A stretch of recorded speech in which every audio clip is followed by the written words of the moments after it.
চাঁপাইনবাবগঞ্জ জেলার শিবগঞ্জ থানার অন্তর্গত নয়ালা ভাঙ্গা যুব সমাজের উদ্যোগে তাফসীরুল কোরআন মাহফিলের স্বনামধন্য সভাপতি, সামনে বসা মুসলমান ভাইরা, পর্দার আড়ালের সম্মানিতা মা এবং বোনেরা, প্রাণ প্রিয় চাঁপাই নবাবগঞ্জবাসী, বাক স্বাধীনতা এটা আল্লাহর পক্ষ থেকে দেওয়া আমাদের জন্য নিয়ামত। এটাই 15.5 বছর যারা দায়িত্বে ছিলেন এটা কেড়ে নিয়েছিলেন। কোরআনে কারিমে আল্লাহ রাব্বুল আলামিন আমাদেরকে বাক স্বাধীনতা দিয়েছেন। 1500 বছর আগে কোরআনে কারিমে আয়াত আল্লাহ নাজিল করে জানিয়েছেন। আল্লাহ পাক বলেন, হাল আতা আলাল ইনসানি হিনুম মিনাদ দাহরি লাম ইয়াকুন শাইয়্যাম মাযকুরা। মানুষের জীবনে কি এমন সময় যায়নি যে সময় উল্লেখ করার মতো কোনো বিষয়বস্তু হিসাবে সে পরিগণিত ছিল না? এখান থেকে আমি আল্লাহ তার মায়ের পেটের ভেতরে বাবার স্ফলিঙ্গ দিয়ে দ্রুত গতিতে বের করে মায়ের পেটের ভেতরে 40 দিন 40 দিন 40 দিন এভাবে আস্তে আস্তে নতফা, আলাক, মদগা এভাবে চামড়া দিয়ে রক্ত গোশত তৈরি করে আল্লাহু আখরাজাকুম মিন বুতুনি উম্মাহাতিকুম আস্তে করে মায়ের পেট থেকে দুনিয়াতে বের করে নিয়ে আসলাম। লা ইয়ালামুনা শাইয়া, যে সময় সে কিছুই জানতো না। এরপরে আমি আল্লাহ তাকে কথা বলার যোগ্যতা দিয়েছি। খালাকাল ইনসান আল্লামাহুল বায়ান, মানুষ বানিয়েছি আমি, একে কথা বলার যোগ্যতা দিয়েছি আমি আল্লাহ। সুতরাং আমাদের এই কথা বলার যে যোগ্যতা এটা দিয়েছেন যিনি, এইটা যারা কেড়ে নিয়েছিল তারা আল্লাহর এই আয়াতে হাত বসিয়েছে। আল্লাহর কোরআনে যারা হাত দেয়, যেহেতু আল্লাহ আমাদের অধিকার দিয়েছিলেন, এই অধিকার যারা কেড়ে নিয়েছিল এই মানুষগুলো কোরআনের ভাষায় জালিম। এরা কি বলেন তো? জালিম। জালিমদের বিরুদ্ধে আল্লাহ নিজে কিয়ামতে মামলা দায়ের করবে। সুতরাং শেখ হাসিনা সহ এ দেশে দায়িত্বে যারা ছিল এই 15.5 বছর, দ্বিধাহীন চিত্রে আমরা বলতে পারি সবগুলো এরা আল্লাহর মামলার আসামি। আল্লাহবাদী কেস হবে এদের নামে কিয়ামতের ময়দানে। সূরা শুরা 42 নম্বর আয়াতটা তার প্রমাণ। ইন্নামাস সাবিলু আলাল্লাযিনা ইয়াজলিমুনান নাস, যারা মানুষ হয়ে মানুষের বিরুদ্ধে, মানুষের উপরে অত্যাচার চালায়, এরা আল্লাহর মামলার আসামি। এই আয়াত আমরা 100% বিশ্বাস করি তো? এক কথা বলেন। কোন দল করেন আমি জানি না, আমি কোরআন থেকে বলছি।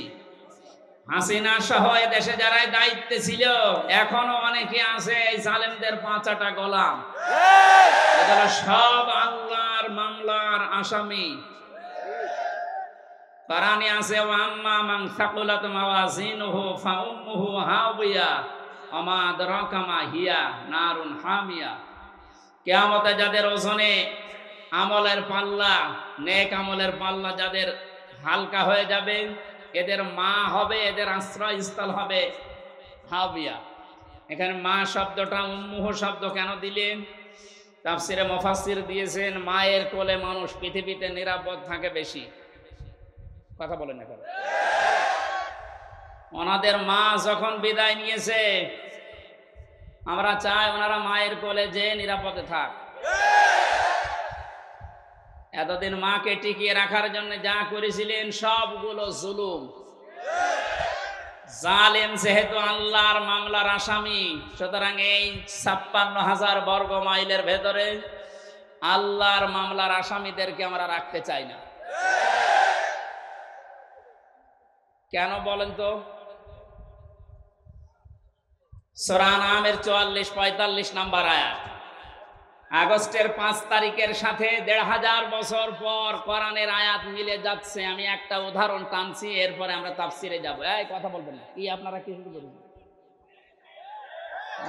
বললাম কথা বলেন না, যাই করেন ইশারায় করবেন, কথা বলবেন, কথা বোঝার চেষ্টা করেন। আমার শরীরের অবস্থা, আমার পরিবারের অবস্থা সবগুলো আমার কন্ট্রোলের বাইরে। ওনারা জানেন এই 8-9 দিন আমার ম্যাডাম আইসিইউতে লাইফ সাপোর্টে পড়ে আছে। এই গতকালকে রাত্রে কেবল তাকে কেবিনে দিয়েছে। এই অবস্থায় মন মানসিকতা ভালো নেই, আর আমার শরীরও ভালো না। 3 বছর জালেমদের এই বন্দি কারাগার থেকে সব হারিয়ে ফেলেছি। শরীরের অবস্থা খুব খারাপ। 9-10 দিন তো আমি পড়েছিলাম হাসপাতালে। গতকাল থেকে আল্লাহ রাব্বুল আলামিন কিছুটা সুস্থতা দিয়েছেন, আপনাদের ডাকে সাড়া দিয়ে সেই কোথায় ঢাকা থেকে আসতেছি, দিনের বেলায় নওগাঁতে ছিল জোর করে, আমিও পারছি না, ওনারাও ছাড়ছে না, এভাবে চলছে। আল্লাহু আকবার। তারপরও যতটুকু সময় পাবো আমরা কোরআনে কারিমকে বোঝানোর চেষ্টা চালাবো। আমা তাওফীক ইল্লা বিল্লাহ।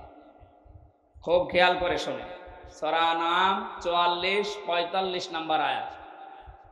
অনেকে এই বিপ্লবকে এখনো পর্যন্ত মেনে নিতে পারছে না, তাদের উদ্দেশ্যে বলছি। কয়েকদিন আগে একটা জরিপ পেয়েছি, এদেশের 100 জনের 14 জন এখনো পর্যন্ত এই জালিম যারা বিদায় নিয়েছে, যাদের গোড়া পর্যন্ত শিকড় পর্যন্ত আল্লাহ নিজে কেটে দিয়েছেন। আল্লাহ কেটে দিয়েছেন কেন বলছি, আমি আসতেছি সামনে। এদের পক্ষে এখনো যারা দুর্বিসন্ধি চালাচ্ছে, এখনো ষড়যন্ত্রে লিপ্ত আছে।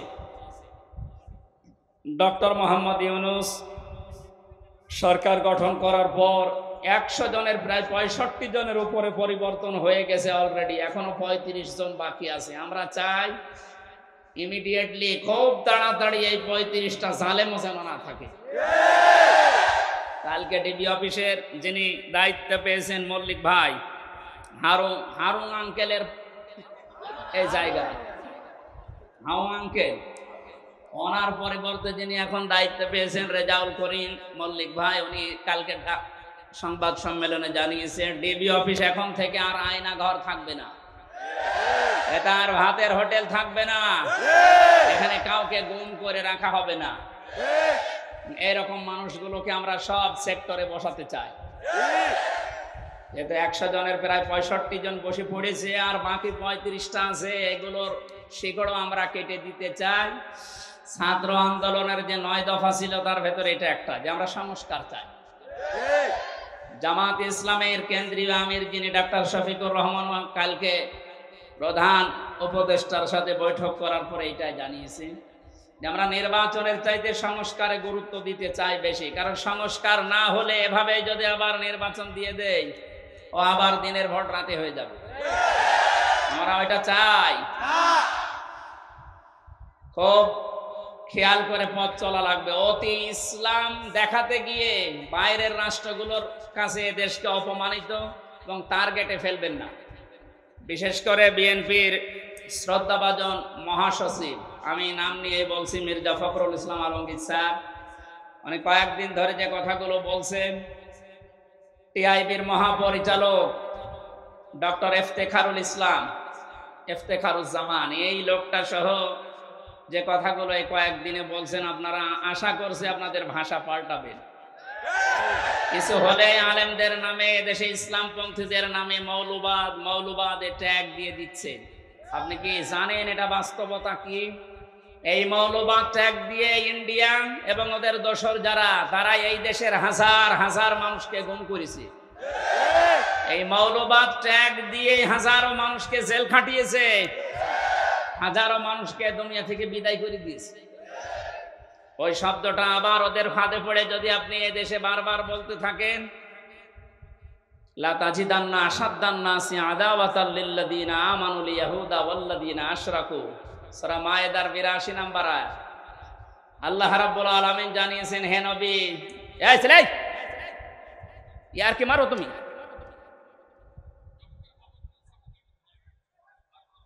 পাগল ছাগল কি করতে আসে এখানে? একটা কথা বলে দেখেন, এবার বাবার নাম ভুলিয়ে ফেলবেন।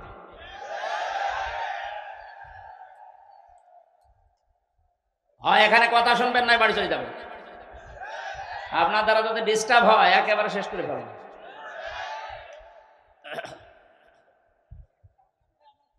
আবার কথা বলেন মানে, এখান থেকে যান, সরেন সরেন।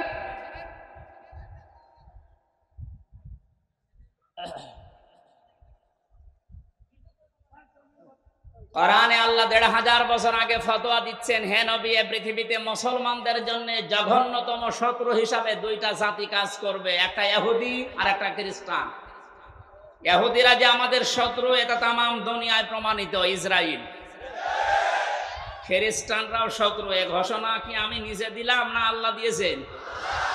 সুতরাং বারবার এ দাদা বাবুদের ফাঁদে পা দিয়ে আবার যদি মৌলবাদ এই জিকির আরম্ভ করেন, ওরা হয়তো আপনাকে চেয়ারে বসাবে, কিন্তু এদেশের হাজারো আলেম ওলামা ইসলামপন্থী মানুষেরা আবার গুম হওয়ার শুরু হবে। আপনি ফাঁদ টের পাচ্ছেন? সুতরাং এই শব্দ যেন আপনাদের মুখে আর কোনোদিন না শুনি। যদি এগুলো শুনি তাহলে কিন্তু জালেমদের মতো এদেশে আপনাদের এই জনগণ বিদায় করে দিবে।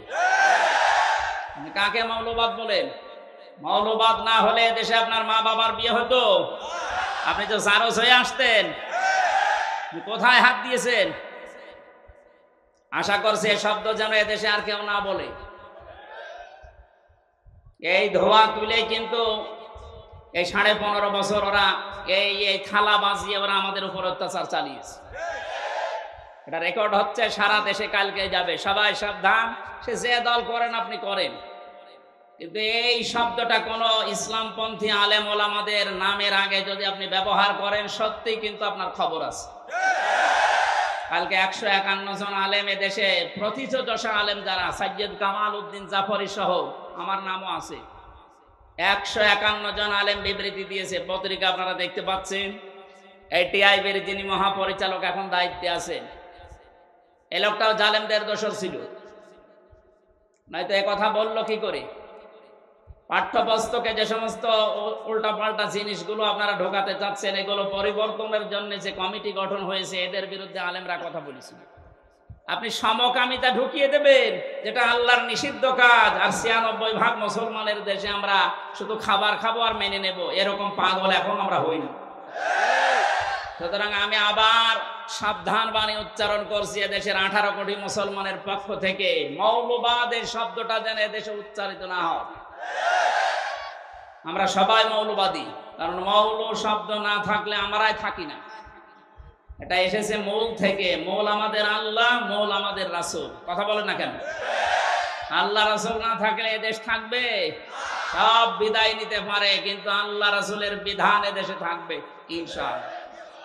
100 ভাগের 96 ভাগ যেখানে আমরা বাস করি, সেখানে এই শব্দ নিয়ে আজ ধোয়া তুলে আবার আপনি এই থালা বাজাবেন, আর পাশে তো আছে দাদারা, আবার আপনাদেরকে দিয়ে অত্যাচার, জুলুম, নির্যাতন, খুন, গুম চালাবে না। আমরা চাচ্ছি এই জন্য এই 65 জন না, 100 জনের 100 জনের পরিবর্তন করে চেয়ারগুলো সব সংস্কার করতে চায়, আর এটা খুব তাড়াতাড়ি। কথা বলেন। আল্লাহ যেন সম্মতি দেয়, যিনি দায়িত্বে আছেন তাকে। আগস্ট বিপ্লবের 5 তারিখের যে আয়াতটা আমি বলতে চাচ্ছিলাম, 1500 বছর আগে নাজিল হওয়া, কিন্তু দেখেন মিলে যাচ্ছে। সূরা আনআম আয়াত নাম্বার 44-45, খেয়াল করে শুনবেন। আল্লাহ পাক বলেন, ফালাম্মা নাসু মা যুকিরু বিহি ফাতাহনা আলাইহিম আবওয়াবা কুল্লা শাইইন।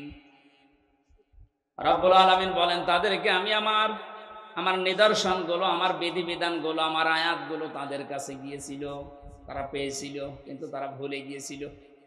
যখন এই মানুষগুলো আমার আয়াত জানার পর, দেখার পর, বোঝা শোনার পর ভুলে গেল, আমি আল্লাহ তাদের এই ক্ষমতা, তাদের এই শান্তি, তাদের এই পাওয়ার আমি আল্লাহ দিনের পর দিন আরো বাড়িয়ে দিলাম।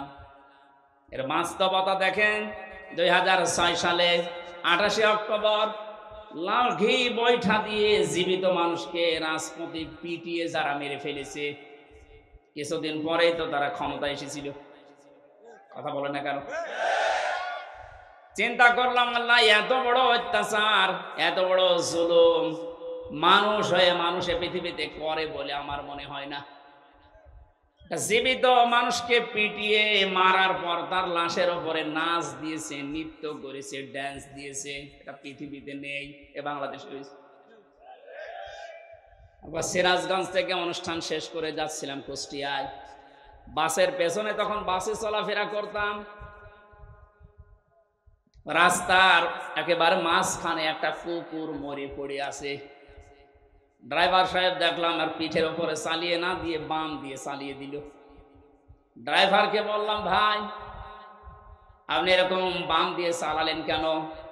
ড্রাইভার আমারে বলছে, হুজুর আপনি দেখেন না একটা মরা কুকুর পড়ে আছে। বললাম, তো মরা কুকুর মরে গেলেই কি আর না গেলেই কি?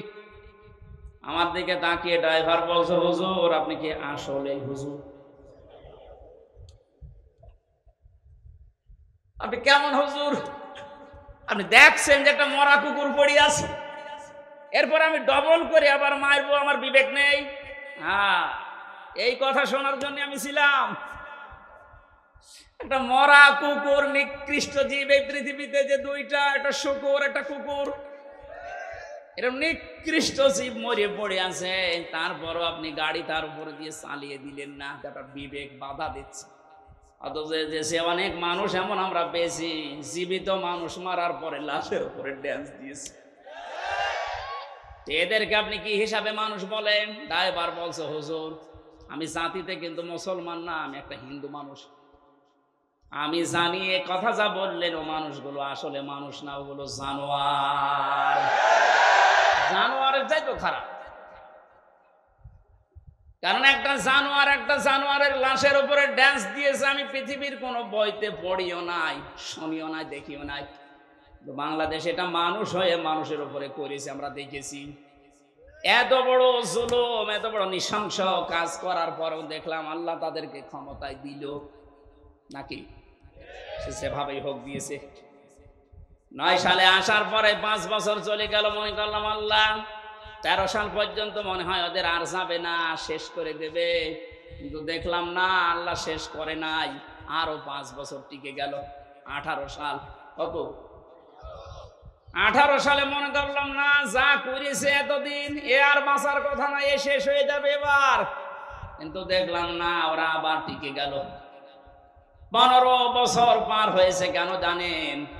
কোরআনে কারিমের সূরা আলে ইমরানের 178 নম্বর আয়াতে আছে, ওয়ালা ইয়াহসাবান্নাল্লাযীনা কাফারু আন্নামা নুমলি লাহুম খায়রুল লিআনফুসিহিম ইন্নামা নুমলি লাহুম লিয়াজদাদু ইসমা ওয়া লাহুম আযাবুম মুহিন। সূরা আলে ইমরানের আয়াতের তাফসিরে ফি জিলালিল কোরআনে মুফাসসির এভাবে দিয়েছেন। আল্লাহ পাক, আমি ব্যাখ্যাটা করতে গেলে সময় লাগবে, জন্য তাড়াতাড়ি করছি। আল্লাহ পাক বলেন, হে নবী আপনি কি মনে করেন এই জালেম, এই কাফের যারা, অবিশ্বাসী যারা, তাদেরকে আমি আল্লাহ এই যে ক্ষমতা, পাওয়া, টাকা পয়সা, দুনিয়া সব দিয়ে রেখেছি, ওরা মনে করছে আমাদের ভালোর জন্য দিয়েছে? অথচ না, ওদের কল্যাণের জন্য, ওদের ভালোর জন্য এটা আমি আল্লাহ দেয়নি। এই ক্ষমতা নিয়ে, টাকা পয়সা নিয়ে, এই শরীর স্বাস্থ্য নিয়ে, প্রভাব প্রতিপত্তি নিয়ে যেন পাপ করতে করতে ওদের পাপের বোঝা পরিপূর্ণ হয়ে যায়। তাই হয়েছে। পরিপূর্ণ যখন হয়ে গেছে, আলাহুম আযাবুম মুহিন, তখন আমি ওদেরকে অপমানজনক শাস্তি দেওয়ার জন্য আল্লাহ রেডি। ওই যে সূরা আনআমের 44 নম্বর আয়াত যে বলছিলাম, এই আয়াতের তাফসীর ওই জায়গায় আছে, দেখেন মিল যাচ্ছে। আল্লাহ পাক বলেন, মানুষগুলো যখন আমার আয়াতগুলো আস্তে আস্তে বলতে বলতে নিজেকে পর্যন্ত ভুলে গেছে, এই 15.5 বছরে নিজে কি ও তাও মনে নেই। সব যখন ভোলা শেষ, আল্লাহ পাক বলেন, ফাতাহনা আলাইহিম আবওয়াবা কুল্লি শাইইন। ওই মানুষগুলোর জন্য আনন্দের যে দরজা আছে, একটার পরে একটা আমি আল্লাহ সব বাবের বহু বচন আবওয়াব সবগুলো খুলে দিলাম। ওরা এত আনন্দিত হয়েছে, হাত্তা ইদা ফারিহু বিমা উতু, তাদেরকে যে সুখ সৌন্দর্য, তাদেরকে যা আমি দিয়েছি নিয়ামত হিসাবে, এগুলো পাওয়ার পরে তারা এত বেশি খুশি, এত বেশি খুশি, করার মনে নেই আল্লাহর বিধান কি ছিল তাদের উপরে, এগুলো সব ভুলে গেছে যারা। আল্লাহ পাক তখন তাদের জন্য আয়াতের মাঝের অংশে বলেন, ফাআখাযনাহুম বাগতাতান ফাইদাহুম মুবলিসুন।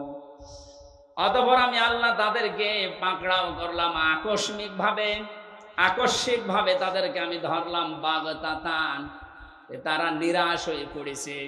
আপনি দেখেন 5 তারিখে দুপুরের পর থেকে ওরা জীবনে কল্পনাও করে নাই যেভাবে আমাদের পরাজয় হবে। আল্লাহ এদের শেষের দিকে জানিয়েছেন ফাকতিয়া দাবিরুল কওমিল্লাযিনা যালামু, আমি আল্লাহ নিজে জালেমদের যত শিকড় ছিল সব কেটে সাফ করে দিয়েছি। সুতরাং এদেশে জালেমদের আর কোন শিকড় আসতে বলেন নেই। দুই একটা যদি থাকে ও মুখ বের করলে ধরা খাবে। দু একটা উকি ঝুঁকি মারছে, আপা বুবু মায়ের কথা শুনি। ওরা তো বুবুকেও মা বলে, মাকেও আপা বলে। ওখান থেকে বারবার একটু সাহস দেয় যে ওদের নাম লিস্ট করে রাখো, আমি আসতেছি, তুমি আসো।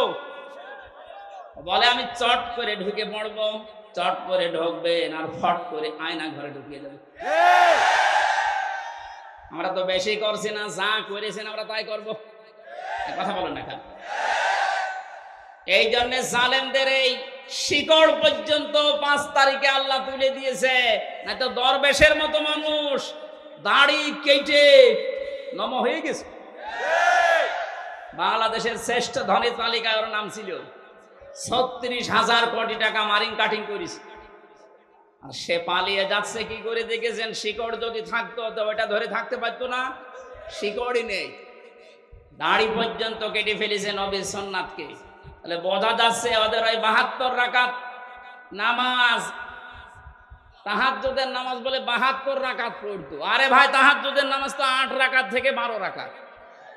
তো 72 রাকাত পড়তো মানে ইসলামের নিয়ম নীতি নিয়ে ফাজলামি করা, দাঁত ফেলে দেওয়া দরকার এই বেয়াদবগুলো। এই জন্য পালিয়েছে ওইভাবে। কি ধোকা দিয়েছে মানুষকে দেখেছেন যে আমি 72 রাকাত নামাজ পড়ি তাহাজ্জুদের। শয়তান, তাহাজ্জুদের নামাজ মাত্র 2 রাকাত 2 রাকাত 2 রাকাত 2 রাকাত 8 রাকাত, না খুব বেশি হলো 12 রাকাত। তুই 72 রাকাত পড়িস মানে ইসলামের নিয়ম নীতি নিয়ে ফাজলামি করা। ওদের মা যেমন বলতো লাকুম দীনুকুম ওয়ালিয়া দীন, রাহুল বুখারী, ওরাও তাই। অথচ ওয়ালাউ তাকাব্বালা আলাইনা বা'দাল আকাবিল লাআখাযনা মিনহু বিল ইয়ামিন।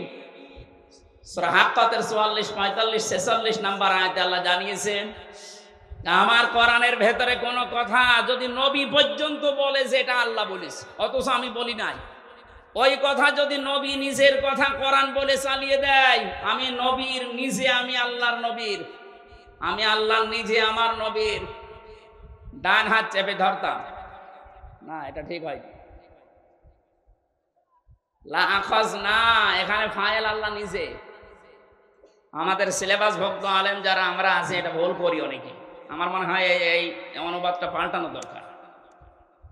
আমি ওইটাই পড়ে আলেম হয়েছিল। আখাজ না মিনহু বিল ইয়ামিন, মিনহু বিল ইয়ামিন, বি মানে দ্বারা, দিয়ে কর্তৃক, ইয়ামিন মানে ডান হাত। আল্লাহ তাআলা বলেন আমি আমার ডান হাত দিয়ে নবীকে ধরতাম, নবীর ডান হাত ধরতাম না। এখানে আপনি শব্দের দিকে খেয়াল করে মিলান, মিলছে না। এই জন্য আলেম যারা আছেন, একটু যারা উপরে আছে বা যারা শিক্ষা ব্যবস্থায় আছে, আয়াতগুলো যেখানে আছে আয়াতের এই শাব্দিক অর্থগুলো, বিশেষ করে বঙ্গ অনুবাদগুলো আমার মনে হয় ঠিক করা দরকার। গিরিশচন্দ্র সেন হিন্দু বেটা তো এমন এমন কিছু দিয়েছিল যেগুলোর কারণে আমরা অনেকেই একটু ভুল করে ফেলি। শব্দের দিকে খেয়াল করে পড়লে অথচ অবশ্যই এটা হবে না। লা আখাদ না, এখানে সরাসরি আল্লাহ নিজে বলছেন আমি ধরতাম। কি দিয়ে ধরতাম? বিল ইয়ামিন, ডান হাত দিয়ে। নবীর ডান হাত ধরতাম, আমরা এইটা পড়েছি। অথচ আল্লাহ বলেন আমার ডান হাত দিয়ে আমি ধরতাম নবীকে। কেন ডান হাতের নাম দিলেন? মিনহু বিশ শিমাল দিলেন না কেন? বাম হাতের নাম দিতে পারতেন না? কথা বলছে না কেন? আল্লাহর বাম হাতে একটু শক্তি কম, তাই ওনার বাম হাতে থাপ্পড় খেয়েছে। বাম হাতের নাম না দিয়ে ডান হাতের নাম দিলেন কেন? আমরা সচরাচর যেটা দিয়ে উদাহরণ দিলে বুঝি ভালো, আল্লাহ ওই উদাহরণ কোরআনে সেট করেছেন বেশি। আমরা বাস্তবে দেখি যে আমাদের বাম হাতের চাইতে ডান হাতের শক্তি, ক্ষমতা, পাওয়ার একটু বেশি, নাকি? কথা বলেন। আমরা যেহেতু বুঝবো ভালো ডান হাত দিলে, কারণ এটা ছাড়া এটা পাওয়ার বেশি না। এটা দিয়ে ধরলে যেভাবে শক্ত করে ধরা যায়, এটা দিয়ে ওইভাবে ধরা যাবে? আল্লাহ জন্য নিজের ডান হাত এখানে ব্যবহার করে শক্ত জানিয়েছেন যে আমি আমার ডান হাত দিয়ে নবীকে ধরতাম, তার মানে শক্তভাবে। লাখাজনা মিনহু বিল ইয়ামিন সুম্মা লাকাতানা মিনহুল ওয়াতিন, এবং আমার নবী যেটা দিয়ে কথা বলে কণ্ঠনালী কেটে ফেলে দিতাম। ফামা মিনকুম মিন আহাদিন আনহু হাজিসিন, আর এই ব্যাপারে আমাকে বাধা দেওয়ার মতো কারো সাধ্য নেই। কে বলছে? তাহলে কোরআনের ভেতরে আল্লাহর নবী পর্যন্ত কোনো কথা বানিয়ে বলতে পারেন নাই। যদি বলতেন আল্লাহর ঘোষণা দেখলেন, ডান হাত দিয়ে চেপে ধরতাম আমি, আর তার কণ্ঠনালী চেপে কেটে ফেলে দিতাম। কেউ আমাকে বাধা দেওয়ার ক্ষমতা রাখতো না। অথচ এই দেশে লক্ষণ সেনের 850 বছর আগে পালিয়েছিল, তার মেয়ে পালিয়েছে এই 5 তারিখ। 850 বছরের ইতিহাস ভেঙ্গে মহিলা পালিয়েছে। কোরআনের আয়াত বলতো লাকুম দীনুকুম ওয়ালিয়া দীন, আর বলতো রাহুল বুখারী, এটা বুখারী শরীফে আছে। তাহলে ওর কি কেটে ফেলা দরকার বলেন তো? কণ্ঠনালী কাটলে হবে? নবীর যদি আল্লাহ কণ্ঠনালী কাটতে চায়, ওরে টুকরা টুকরা করা লাগে। কোরআনের কথা আপনি হাদিসের নাম দিয়ে চালাবেন মানে? সবগুলো ওই রকম, সব মেকি। দাড়ি রেখেছিল তাও মেকি দাড়ি, নাই তো পালানোর সময় দাড়ি কাটলো কোন কারণে? কথা বলে না কেন?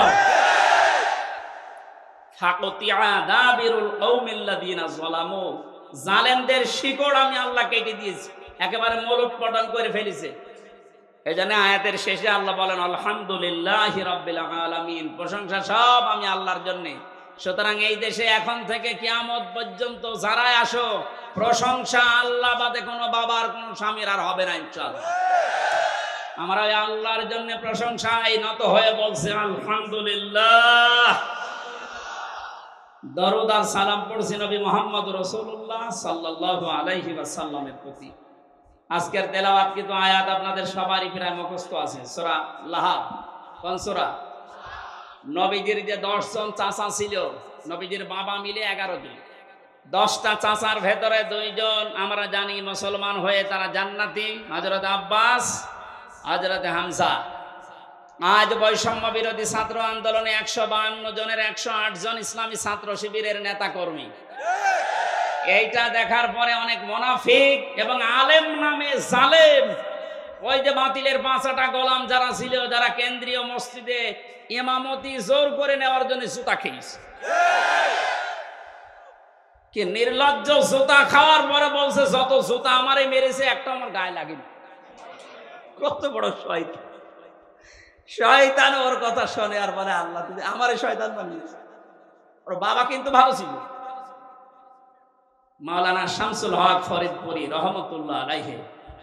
এইরকম বাবার কাছ থেকে এই কালপিট আসলো কি?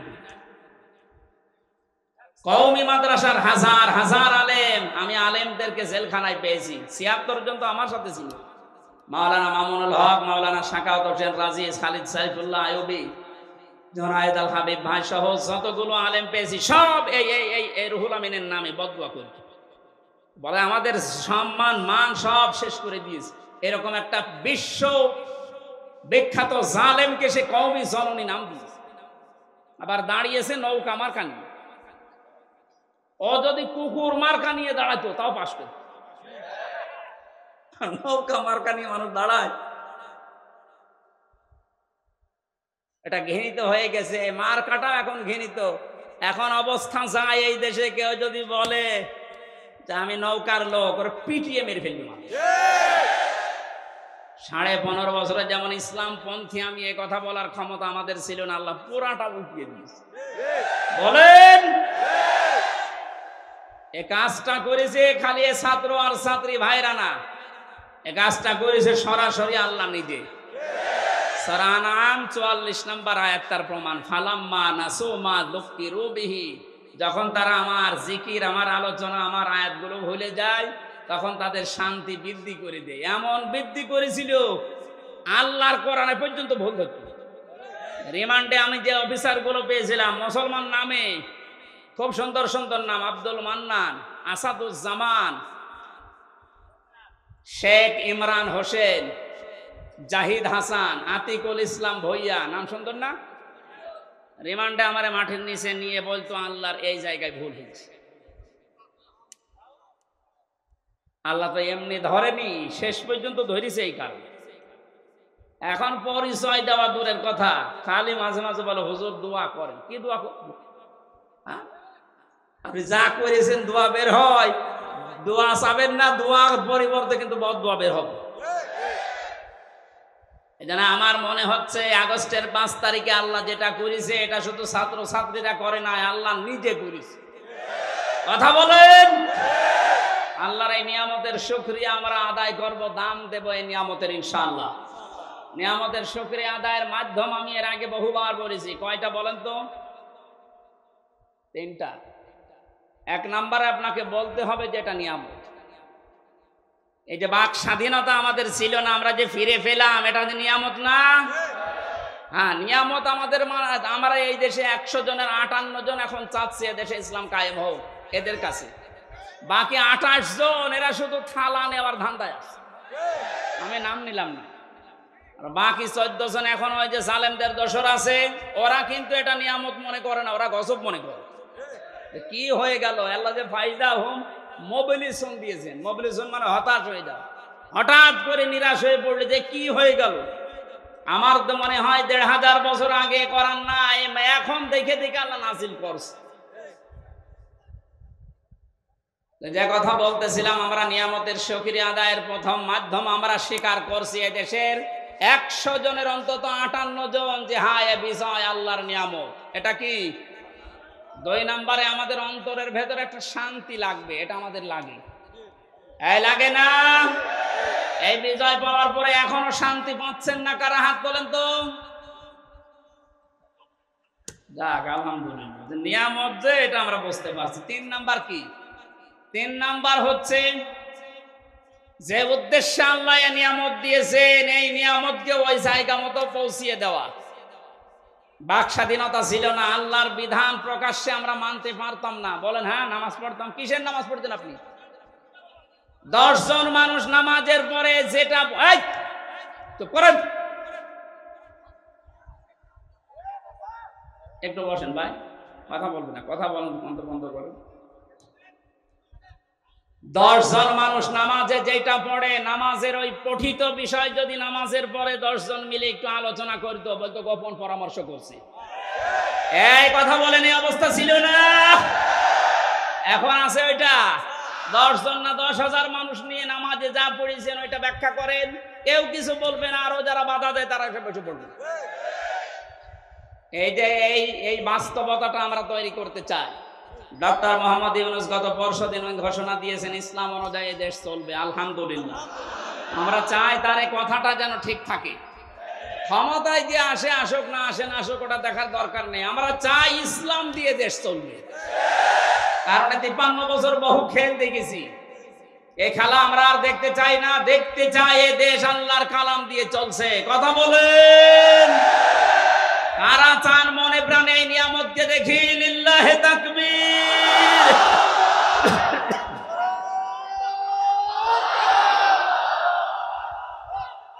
আল্লাহু আকবার।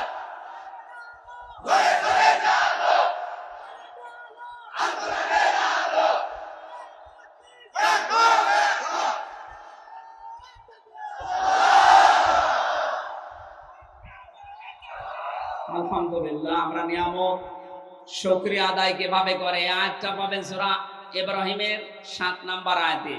ওয়াইদ তাআদ্দানা রাব্বুকুম লাইন শাকারতুম লাযিদান্নাকুম ওয়া লাইন কাফারতুম ইন্না আযাবি লাশাদীদ। আমি ব্যাখ্যায় যাচ্ছি না, আপনারা বাড়িতে মিলিয়ে নিন। সূরা লাহাব পড়েছি। নবীদের 2 জন চাচার ভেতরে একজন হযরতে আব্বাস আর একজন হযরত হামজা রাদিয়াল্লাহু তাআলা আনহুমা। এই 2 জন জান্নাতি, এতে আমাদের সন্দেহ আছে? সাহাবা একরাম প্রত্যেকে আল্লাহর জান্নাতি, সন্দেহ আছে আমাদের? না, প্রত্যেকটা সাহাবী জান্নাতি। এই যে যার নাম বললাম নবীর চাচা আব্বাস, উনি অনেক আগে মুসলমান হয়েছিলেন কিন্তু প্রকাশ করেননি।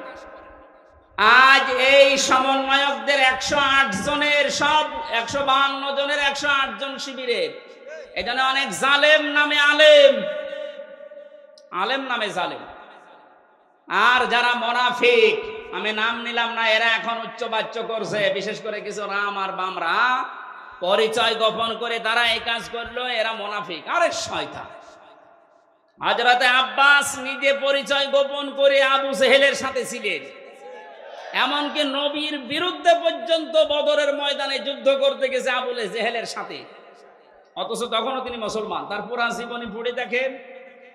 তাহলে পরিচয় গোপন করে ইসলামের কাজ করা, নবীর কাজ করা, এটা নবীর সাহাবীদের সুন্নাহ, নবীর মাদের সুন্নাহ। নবীর মা হযরতে মুসা আলাইহিস সালামের মা তার সন্তানকে গোপন করে, পরিচয় গোপন করে দুধ পান করিয়েছিলেন নিজের আপন সন্তানকে।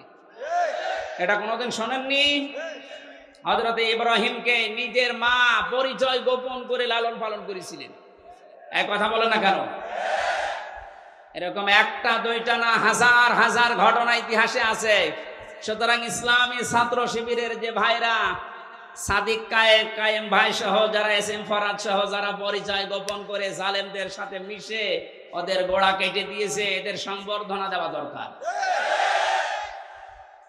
আর এরকম ফতোয়াবাজি করছে, হ্যাঁ পরিচয় গোপন করলো এরা মুনাফিক। আরে শয়তান, মুনাফিক হওয়ার যে লক্ষণগুলো কোনটা পেয়েছিস ওর ভেতরে? মুনাফিকের যে 4টা আলামত আছে: কথা বললে মিথ্যা কথা বলে, ওয়াদা দিলে খেলাপ করে, আমানত রাখলে খেয়ানত করে, আর কারো সাথে ঝগড়া হলে গালি দেয়। এইগুলো কাদের ভেতরে পাওয়া যায় আপনি দেখতে পাচ্ছেন না? মুখের ভাষা দেখিয়েছেন টকশোতে, যেটা 72 রাকাত নামাজ পড়তো, ওর মুখের ভাষা দেখেছেন? বাকি গুলো নাই বললাম। এদের মুখের ভাষা শুধু না, এদের চরিত্র ওই রকম নিকৃষ্ট। বুড়ো হয়ে কবরে চলে যাচ্ছে, তারপরও উল্টাপাল্টা কাজ ছাড়ে না। ওদের চরিত্র প্রত্যেকেরটা এরকম, একটারও ভালো পাইনি আমি। যত মানুষকে নাম শুনি দেখি এখন বাস্তবে, প্রত্যেকটা চরিত্র শয়তানের চাইতেও খারাপ। এখনো পর্যন্ত যদি আপনার হুঁশ না ফেরে, এতে কবে আবার হুঁশ ফিরবে বলেন তো? আমরা যেহেতু তাফসীরুল কোরআন মাহফিল দিয়েছেন, তাফসীরের দিকে যাচ্ছি, এজন্য ঐতিহাসিক একটা প্রেক্ষাপট বলছি। নবীজির আরো 2 জন চাচা জাহান্নামী, একটা আবু লাহাব আর আবু তালেব। এই যে আবু লাহাব, যেই লোকটা, তার নামে আল্লাহ একটা সূরা নাজিল করলেন। কেন দিয়েছেন? ঐতিহাসিকরা লিখেছে, এটা বুখারী শরীফের ভেতরে আছে। এই যে আব্বাস রাদিয়াল্লাহু তাআলা আনহু, তার সন্তান আব্দুল্লাহ বর্ণনা করছেন, বিশ্বনবী নবুয়ত পাওয়ার পর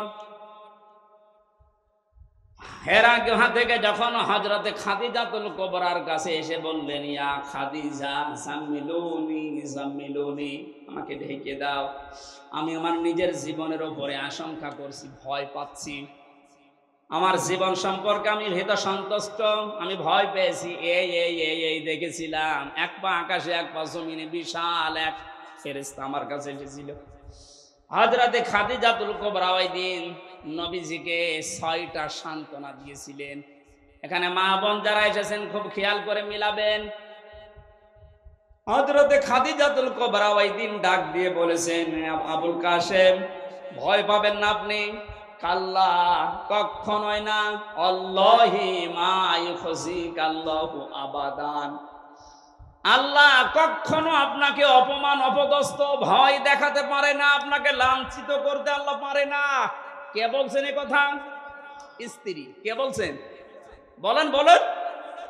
আমরা বাইরের জায়গা থেকে কাজকর্ম করে, কর্মজীবন শেষ করে, দিনের দাওয়াত দিয়ে বাড়িতে আসার পর আমাদের স্ত্রীরা যদি এই 6টা কথা যেটা খাদিজাতুল কুবরা বলেছিলেন, আপনার সম্পর্কে, আমার সম্পর্কে, আমার স্ত্রী, আমার ঘরের মানুষ যদি বলতে পারে, আপনি বুঝবেন আপনি নবীর পথে আছেন। আর যদি দেখেন যে না, এগুলোর একটাও বলছে না, তাহলে বুঝবেন আপনি নবীর তরিকায় নেই, অন্য তরিকায় আছেন। খাদিজাতুল কুবরা এতটুকু বাক্য উচ্চারণ করার ভেতরে তিনি আল্লাহর নবীকে শুনিয়েছিলেন আল্লাহর নাম 2 বার। আল্লাহি, আল্লাহর কসম, কাল্লা, কখনো না, মা ইউখজিকাল্লাহু আবাদান, কখনো আল্লাহ আপনাকে অপমান, অপদস্থ করতে পারে না। ছোট একটা বাক্যে খাদিজাতুল কুবরা আল্লাহর নাম বললেন কয়বার? আরো জোরে। অথচ তিনি তখন পর্যন্ত মুসলমান হননি, কারণ তিনি এখনো দাওয়াত পাননি। মুসলমান হবেন কি করে? মুসলমান না হওয়ার পরেও তিনি এ পর্যন্ত খাদিজাতুল কুবরা আল্লাহর নামে 2 বার উচ্চারণ করে নবীকে অভয় দিচ্ছেন। আপনি ভয় পাবেন না। ইন্নাকা লা তাসিলুর রিহমা। গরম পানিটা পানিকে খেলা করার জন্য নিয়ে আসলেন? কিছু লাগবে না, আপনি এখানে বসেন, বসেন, বেকার ডিস্টার্ব করবেন।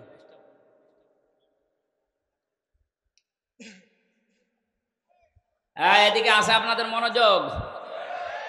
হযরতে খাদিজা বলেছিলেন, হে নবী, হে আমার স্বামী, ইন্নাকা লা তাসিলুর রিহমা, আপনি রেহেমের সম্পর্কগুলো ঠিক রাখেন।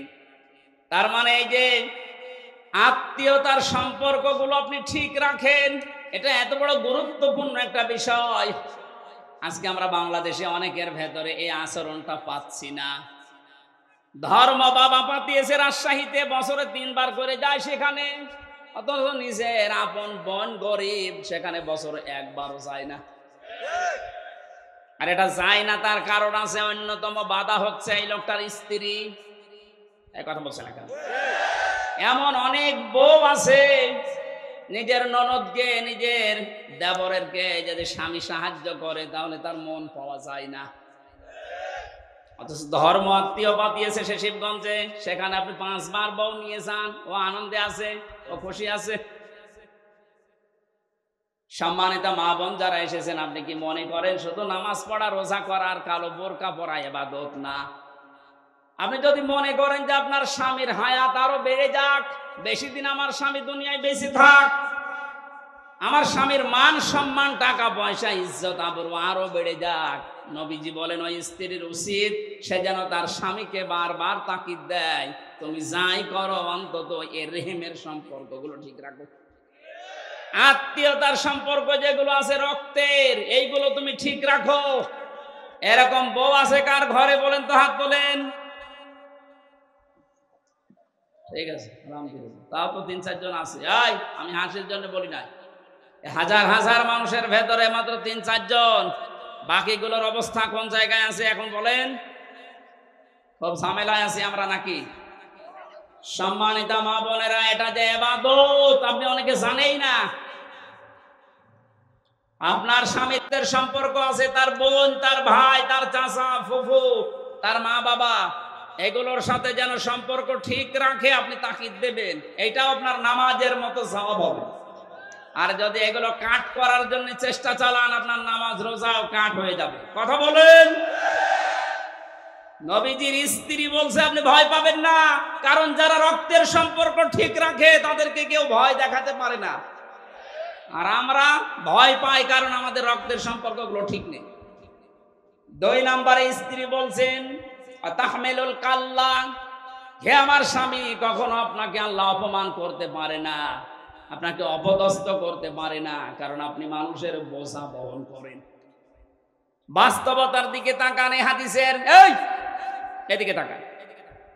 হে আবুল কাসেম, হে আমার কাসেমের পিতা, হে আমার স্বামী, আপনাকে আল্লাহ ভয় দেখাবে না, কারণ আপনি মানুষের বোঝা বহন করেন। কারণ এই পৃথিবীতে মানুষের বোঝা যারা বহন করে তাদেরকে আল্লাহ ভয় দেখান না। অথচ বাস্তবে দেখলাম কি, 15.5 বছরে কত বোঝা আমাদের মাথার উপরে চাপিয়ে দিয়ে পালিয়েছে। আমাদের মাথার উপরে 1 লক্ষ টাকার ঋণের বোঝা। গত 8 দিন আগে আমার একটা মেয়ে হয়েছে, হাফসা জান্নাত, ওর মাথার উপরে এখন 1 লাখ টাকা ঋণ। আমি বানিয়ে বলছি? সব বসে আছে, জিজ্ঞাসা করেন। কত মানুষকে আপনি পা হারা, চোখ হারা, হাত হারা করে এই যে বোঝা, পরিবারের বোঝা বানিয়ে দিয়ে পালিয়ে গেলেন। হাজার হাজার কোটি টাকা নিজের মেয়ের নামে, ছেলের নামে, নিজের নামে, বোনের নামে, আত্মীয় স্বজনের নামে, শুধু দলের নামে পাচার করে করে এ বোঝা এ দেশের উপরে আপনি রেখে গেলেন। এই মহিলাকে আমার মনে হয় আপনি বলা ঠিক হবে না। কোনো খারাপ শব্দ থাকলে একটু বলেন তো দেখি, কারণ তো সম্মানিত মানুষ না। সম্মানিত মানুষকে আপনি বলা যায়। কত রকমের বোঝা আমাদের মাথার উপরে, যে হাজারো কষ্টের বোঝা, দুঃখের বোঝা, ঋণের বোঝা, হাজার হাজার বোঝা মাথার উপরে চাপিয়ে উনি পালিয়েছেন, আরামে আছে।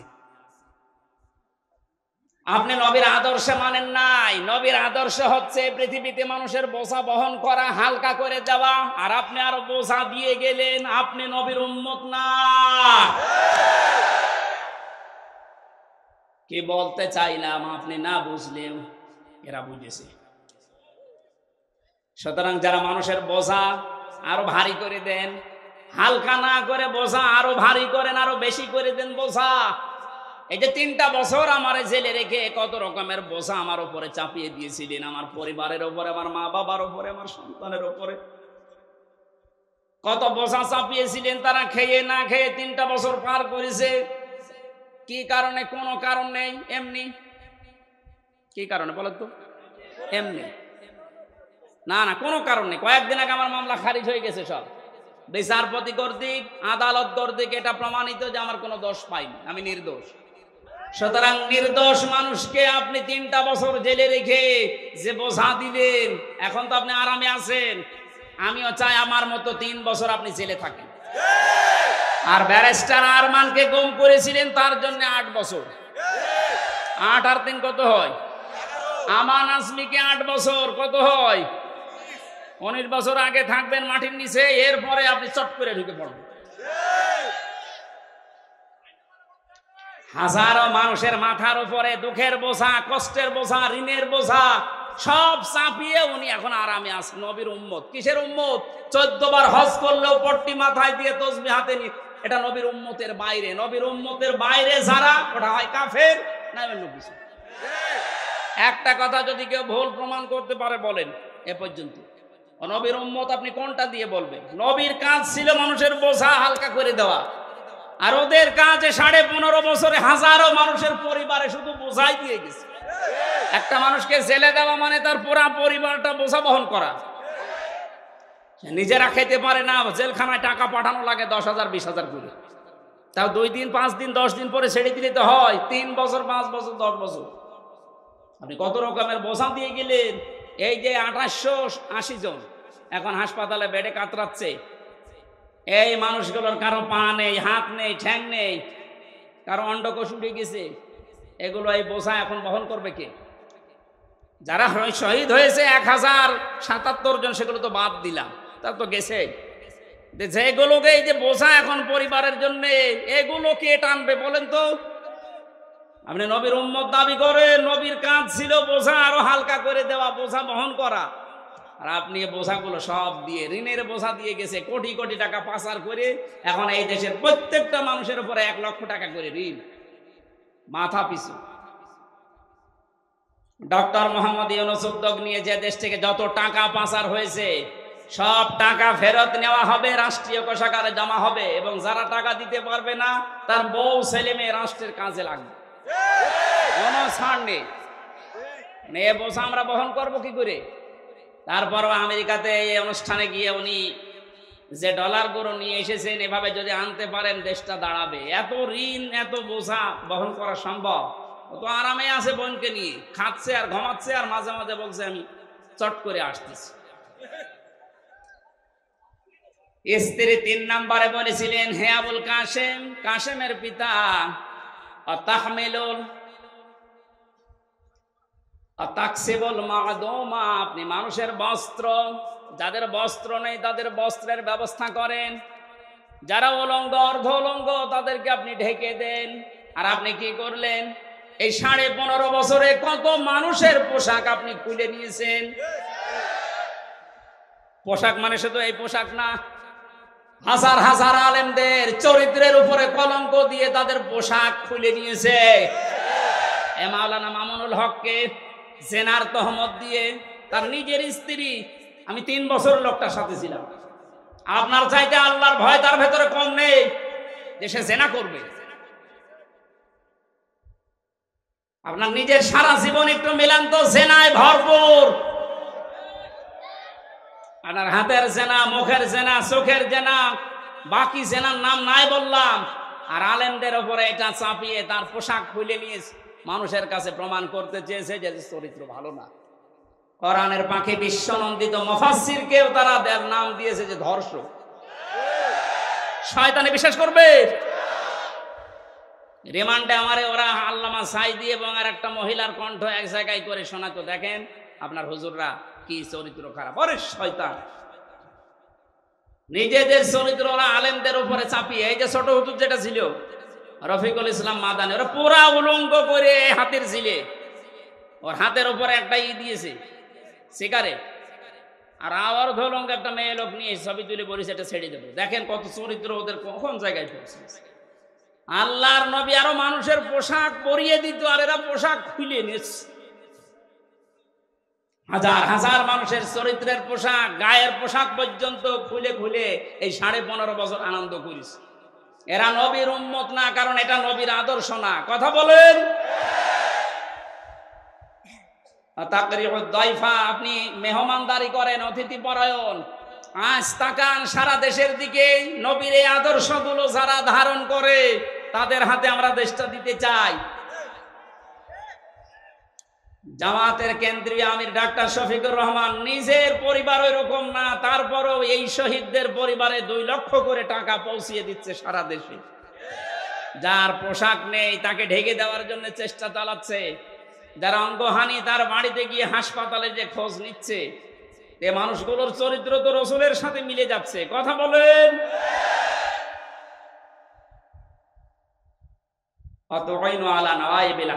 আপনি হককে সাহায্য করেন, হক প্রতিষ্ঠার জন্য কাজ করেন। নবীজির স্ত্রী যা যা বলেছিল নবীর পক্ষে, আমরা এখন বাস্তবে দেশে বাংলাদেশ জামাত ইসলামী, ইসলামী ছাত্র শিবিরের ভেতরে দেখতে পাচ্ছি। আপনি যাই বলেন, মন খারাপ করেন আর খুশি হন, এইটাই বাস্তব। তাহলে হাদিস বাদ দিয়ে দেন। এগুলো মিলে যাচ্ছে, খাপের খাপ মুমতাজের বাপ। আমরা করবো কি মিলে গেলে? আপনার সাথে তো মিলছে না। হ্যাঁ, আপনি নিয়ে আসেন আপনার সাথে কি মিলছে আমি দেখাচ্ছি। সূরা লাহাব আপনার সাথে মিলবে, বলবো।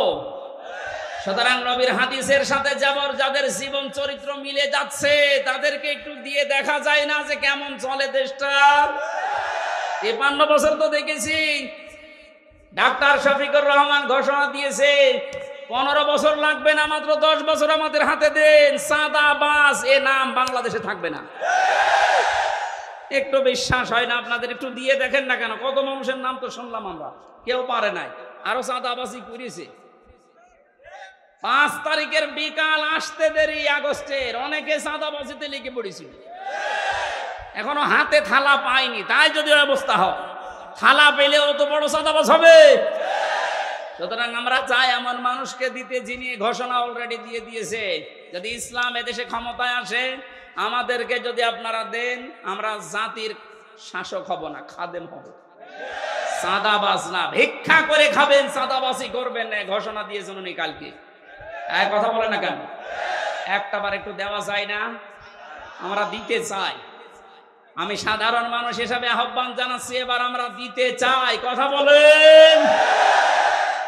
যে জরিপটা শোনালাম, 100 জনের 14 জন জালেমদের অনুসারী, এখনো 100 জনের 28 জন ওই থালা থালা, আর 100 জনের 58 জন এখন চাচ্ছে ইসলাম কায়েম হোক।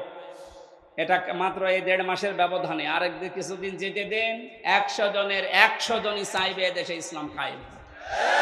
আমরা ওইটা দেখতে আছি। হ্যাঁ, অতি উৎসাহী হয়ে অতি ইসলাম পালন করবেন, এই মনোভাব নিয়ে কোনো জঙ্গিবাদ, সন্ত্রাসবাদ এরকম কোনো কাজ যেন করবেন না এই দাদাদের পাল্লায় পড়ে। কারণ ওরা আপনাদেরকে অতি ইসলাম এটা মানার আগ্রহ দেখিয়ে আবার ওই ট্যাগ দেবে, মৌলবাদ, জঙ্গি, উগ্রবাদী এরকম ট্যাগ দিয়ে শেষে বিশ্বের কাছে আবার কালার করবে। আবার ওই থালা হাতে নেবে, নিয়ে আবার গোম খুন শুরু হবে। কথা বলবে। আমরা এই সুযোগ আর দিতে চাই না। অতি ইসলাম না, যেভাবে ইসলাম পালন করা দরকার বা আস্তে আস্তে শুরু করে। সূরা লাহাব, নবীজি এখানে নবুয়ত পাওয়ার পরেই চলে গেলেন বাতাহা নামক একটা পাহাড়ের উপরে উঠে তিনি ইয়া সাবাহা বলে ডাক দিলেন। তিনি একটা লাল কাপড় উড়িয়ে দিয়েছিলেন। এটা ছিল ওই জামানার এই স্যাটেলাইট। কারণ এখন যেমন এই যে মিডিয়াগুলো কাজ করছে এটা ছড়িয়ে দেওয়ার জন্য, ওই জামানার স্যাটেলাইট ছিল, মিডিয়া ছিল এই লাল কাপড়। এই পাহাড়ের উপরে কেউ যদি লাল কাপড় উড়িয়ে দিত, এলাকার মানুষরা মনে করতো যে লোকটা বিপদে আছে, সবাই গিয়ে পাহাড়ের পাদদেশে হাজির। বিশ্ব নবী তখন ডাক দিয়ে বললেন, হে আমার জাতির লোকেরা, আমি যদি বলি এই পাহাড়ের পাদদেশে একদল সৈন্য আছে, তোমাদেরকে আক্রমণ করবে তারা, তোমরা কি বিশ্বাস করো আমার কথা? এক বাক্যে সবাই বলেছে, হ্যাঁ মুহাম্মদ, জীবনে তোমাকে আমরা মিথ্যা কথা বলতে শুনিনি, অবশ্যই বিশ্বাস করব। হঠাৎ করে নবীজি তখন তাদেরকে দাওয়াত দেওয়ার উদ্দেশ্যে বললেন, আমি যে কালেমা নিয়ে এসেছি, যে ইসলাম নিয়ে এসেছি, তোমরা যদি এটা পড়তে অস্বীকার করো, আল্লাহর গজবের ফেরেশতারা ওৎ পেতে আছে, তারা তোমাদের আক্রমণ করবে। সঙ্গে সঙ্গে তারা পনেই চাচা আবু লাহাব ছিল একটু পেছনে, নিজে মাটির উপর থেকে একটা পাথর তুলে নিয়ে আল্লাহর নবীর দিকে নিক্ষেপ করেছে আর বলেছে, তাব্বালাকা লিহাদা জামাতানা ইয়া মুহাম্মদ, হে মুহাম্মদ তুই ধ্বংস হয়ে যা, এই জন্যই আমাদেরকে তুই একত্রিত করলি। জোরে বলেন নাউজুবিল্লাহ। আল্লাহ রাব্বুল আলামিন সহ্য না করে সঙ্গে সঙ্গে তার নামে আয়াত নাজিল করেছেন, তাব্বাত ইয়াদা আবি লাহাবি ওয়া তাব। আয়াতের প্রথম অংশে আল্লাহ ধ্বংস কামনা করলেন তার, আর দ্বিতীয় অংশে তার পরিচয় তুলে ধরলেন। এবার আসেন মূল শিক্ষায়। কালকে ঐতিহাসিক সরোয়ার্দী উদ্যান ঢাকাতে আমি এই পয়েন্টের উপরে আলোচনা করেছিলাম, নবীজির সাথে দুনিয়ায় যারাই বিয়াদবি করে আল্লাহ তাদেরকেই ধ্বংস করে দেয়। আজ ফ্রান্স থেকে শুরু করে বাংলাদেশে অনেকে নবীজিকে নিয়ে কটূক্তি করছে। স্পষ্ট ভাষায় বলতে চাই, এদেশে কিন্তু নবীর উম্মত ৯৬%। নামাজ কালাম আমরা কম পড়তে পারি, নবীর উম্মত এ ব্যাপারে আমাদের কোনো সন্দেহ বলেন? আপনি বুঝে করেন আর না করেন, নবীকে নিয়ে যদি কোনো কটূক্তি হয়, 15 বছর তো বাবাকে নিয়ে কিছু করলে তাই খবর ছিল, নবীকে আপনি গালিগালাজ করেন অসুবিধা নেই, কিন্তু দিন পাল্টিয়ে গেছে। এখন থেকে কিয়ামত পর্যন্ত আমরা ঘোষণা দিয়ে দিলাম, এদেশে যদি সত্যিই কেউ নবীকে নিয়ে উল্টাপাল্টা কোনো মন্তব্য করেন, কোন দলের কোন গোষ্ঠীর কোন পরাশক্তির আর দেখা হবে না, হাত ভাঙা জবাব দেওয়া হবে ইনশাআল্লাহ। আল্লাহ নিজে বরদোয়া দিলেন, তাব্বাত ইয়াদা, আবু লাহাবের 2 হাত ধ্বংস হয়ে যাক। প্রশ্ন আসতে পারে, ও পাথর মেরেছিল কয় হাত দিয়ে? তাহলে এই হাত ধ্বংস করে দিলেন মানে? আপনি যদি এই মোবাইলটা এখান থেকে এখন ছুড়ে মারেন, আমার এই হাত নড়েনি? আর কথা বলেন কেন? পাথরটা যখন এইভাবে নিক্ষেপ করেছিল, এই হাত নড়াচড়া করে সাহায্য করেছিল। আল্লাহ জন্য ইয়াদান নিয়েছিল, শব্দটা ইয়াদানি এজাফতের কারণে ওটা পড়ে গেছে। আল্লাহ দিয়ে বচন দিলেন, এই জন্য ইয়াদুন না দিয়ে ইয়াদা একালিপ টান আছে। তাব্বাত ইয়াদা আবি লাহাবি ওয়া তাব। আল্লাহ বলেন আবু লাহাবের 2 হাতই ধ্বংস হয়ে যাক, এবং সে ধ্বংস হয়েছে।